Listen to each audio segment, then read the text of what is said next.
Assalamualaikum warahmatullahi wabarakatuh. Perkenalkan, nama saya Maharani Aurelia Sakti. Saya dari kelas 1D. Di sini saya ingin menjelaskan sedikit tentang pengertian ilmu hadis riwayah dan ilmu hadis diroyah beserta sejarah perkembangannya. Pengertian ilmu hadis itu sendiri adalah kaidah-kaidah yang mengetahui keadaan perawi dan diriwayatkan.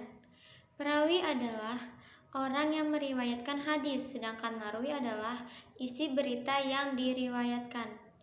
Ilmu hadis dibagi menjadi dua, yaitu ilmu hadis riwayah dan ilmu hadis diroyah. Ilmu hadis riwayah menurut bahasa, riwayah berasal dari kata rawa yarwi riwayatan, yang berartian nakli, yang artinya memindahkan dan penukilan. Sedangkan hadis riwayah menurut istilah yaitu ilmu yang mempelajari tentang segala perkataan kepada Nabi Muhammad SAW, segala perbuatan, periwayatannya, batas-batasannya, dan ketelitian, segala redaksinya yang objeknya dari diri Nabi sendiri. Adapun contoh dari ilmu hadis riwayah, an maghfirah qala sami'tu Rasulullah sallallahu alaihi wasallam yaqulu inna kadziban ala laisa ka kadziban ala ahadi faman kadzaba alaya muta'ammad. Artinya, dari Al-Mughirah radhiyallahu anhu, ia berkata, aku mendengar Rasulullah sallallahu alaihi wasallam bersabda, sesungguhnya dusta atas namaku itu tidak seperti dusta atas nama orang lain, dan barang siapa dusta atas namaku dengan sengaja, maka hendak ia menempati tempat duduknya di neraka. Hadis riwayat Muslim. Adapun ilmu hadis diroyah, kata diroyah berasal dari kata dara yadri darian diroyatan, yang artinya pengetahuan. Sedangkan menurut istilah, diroyah adalah ilmu yang mempelajari tentang hakikat periwayatan, syarat-syaratnya, hukum-hukumnya, keadaan para perawinya, syarat-syarat mereka, macam-macam periwayatan, dan hal-hal yang berkaitan lainnya. Untuk mempelajari definisi tersebut, maka dapat diperinci sebagai berikut. Adapun maksud hakikat periwayatan adalah memindahkan berita dalam sunnah atau sesamanya dan menyandarkannya kepada orang yang membawa berita. Syarat-syarat periwayatan maksudnya kondisi perawi ketika menerima periwayatan hadis. Seperti itu. Apakah menggunakan metode simaan, al-qiraatul ijazah? Adapun macam-macamnya, yakni macam-macam periwayatannya, apakah bertemu langsung atau putus. Adapun objek kajian ilmu hadis riwayah dan diroyah.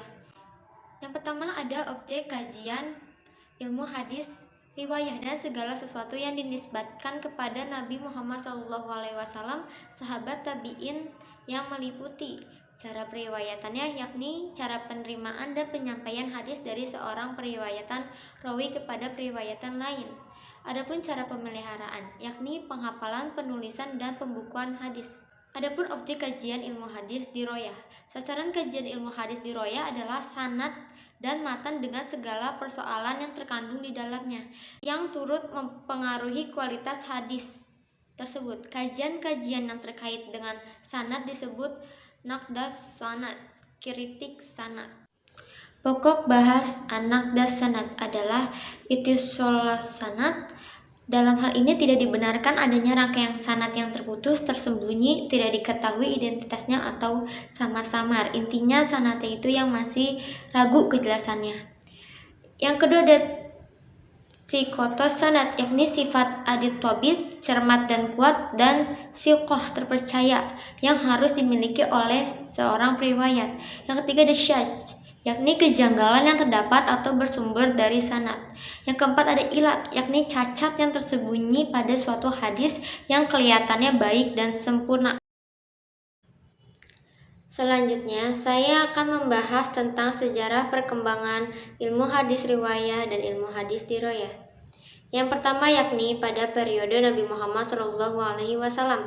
Pada periode Nabi Muhammad SAW, hadis riwayah dilarang untuk ditulis karena khawatir bercampur dengan Al-Quran.